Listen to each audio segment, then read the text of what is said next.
Hello అండి. అందరికీ నమస్తే. నేను సుపర్ణ. సుపర్ణ ఫ్లేవర్స్‌కి అందరికీ స్వాగతం. ఈరోజు మన రెసిపీ వచ్చేసి అరటి దూట పెరుగు పచ్చడి. ఇది రిచ్ ఫైబర్ ఉన్నదండి. అందువల్ల ఇది మన శరీరంలోని ఎసిడిటీని తగ్గిస్తుంది, కాన్‌స్టిపేషన్ తగ్గిస్తుంది, ఇండైజెషన్ పోగొడుతుంది, శరీరంలో వేడిని తగ్గించేస్తుంది. ఇంకా ముఖ్యంగా కిడ్నీస్‌లో ఉన్న స్టోన్స్‌ని పోగొడుతుందండి. ఇన్ని ప్రయోజనాలున్న దీన్ని మనం ఎందుకు నెగ్లెక్ట్ చేస్తామో తెలీదు కానీ, ఒక్కసారి ఇలా ట్రై చేసి చూడండి. ఎంత బావుంటుందో. టేస్ట్ బావుంటుంది. ఇన్ని ఆరోగ్య ప్రయోజనాలుంటాయి. ఇవి కాక ఇంకెన్నో ఎన్నో ప్రయోజనాలున్న దీన్ని ఒక్కసారి ట్రై చేసి చూడండి. మీ శరీరం ఎంత తేలిక పడుతుందో మీకే తెలుస్తుంది. దీన్ని అరటి దూట అంటామండి. లేదా అరటి దవ్వ అని కూడా అంటారు. ఇవి చూసారా? అందరికీ తెలుసివి. మొన్ననే పోలీస్ వర్గానికి పంపించడానికి ఇవన్నీ తెచ్చుకున్నాం అరటి దప్పలందరం. ఇవి తెచ్చుకుంటాం. అమ్మవారిని పోలీస్ వర్గానికి పంపించేసాం. అవి పడేస్తాం. కానీ ఈ లోపల ఉన్న ఈ ఆరోగ్యప్రదమైన ఈ స్టెమ్‌ని మాత్రం ఎవ్వరం గుర్తించట్లేదు. దీన్ని తెచ్చుకొని చక్కగా ఇలా చక్రాల్లాగా కట్ చేయండి. ఒక్కొక్క చక్రాన్ని తీస్తూ ఉంటే మధ్యలో ఇలా పీచు ఉంటుందండి. ఈ పీచంతా రిమూవ్ చేసేయాలి. ఈ పీచు తీయటమే మనకి కొంచెం పని.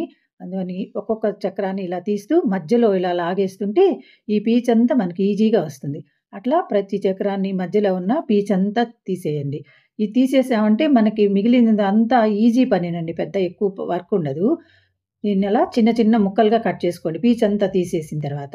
చిన్న ముక్కలుగా కట్ చేసిన తర్వాత ఒక హాఫ్ లీటరు పల్చటి మజ్జిగ తీసుకోవాలి. మజ్జిగని తరకలు లేకుండా చిలుక్కోండి. అలా చిలికిన తర్వాత అందులో కొంచెం సాల్ట్ కూడా వేసేసి, ఇప్పుడు మనం సన్నగా కట్ చేసుకున్నాం గదా! ఆ ముక్కలన్నిటిని ఇందులో యేసుకొని ఒక 5 నిమిషాలు పక్కన పెట్టేసి ఉంచండి. మనం కట్ చేసేటప్పుడు ముక్కలు కొంచెం నల్లపడతాయి గదా! ఆ నలుపంతా పోయి ఫ్రెష్‌గా వస్తాయి. ఇలా పిండుతూ ఉన్నప్పుడు కొంచెం మళ్ళీ పీచొచ్చిందనుకోండి అవన్నీ తీసేసుకుంటూ, ఈ మజ్జిగంతా పూర్తిగా పిండేసి ఒక స్టీల్ బౌల్‌లోకి తీసేసుకొని, దీనిలో కొంచెం పసుపు కూడా వేసేసి, కొన్ని నీళ్లు పోసి బాగా 2, 3 పొంగులొచ్చే వరకు ఉడికించండి. ఇది ఉడికేలోపు మనం ఒక 6 పచ్చిమిర్చి, ఒక ఇంచి అల్లం ముక్క తీసుకొని వీటిని పేస్ట్ చేసి పెట్టుకుందాం. ఇవి పేస్ట్ చేసి పక్కన పెట్టుకున్న తర్వాత మనం ఈ ఉడికించిన ఈ దూట ముక్కలన్నిటిని డ్రైన్ చేసుకుంటే నీళ్ళన్నీ పోయి ఆరుతుంది.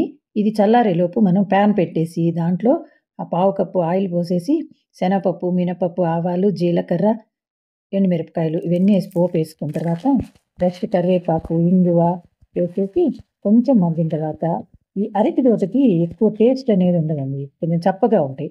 దీని టేస్ట్‌ని ఎన్హాన్స్ చేసుకోవటానికి మనం ఒక ఉల్లిపాయ మీడియం సైజు తీసుకొని కట్ చేసి వేసుకున్నాం.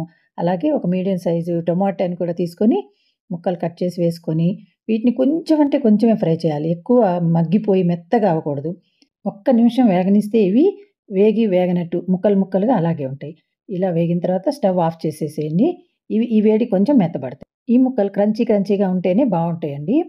ఇవి పక్కన పెట్టేసుకొని ఒక హాఫ్ లీటర్ పెరుగు తీసుకోండి.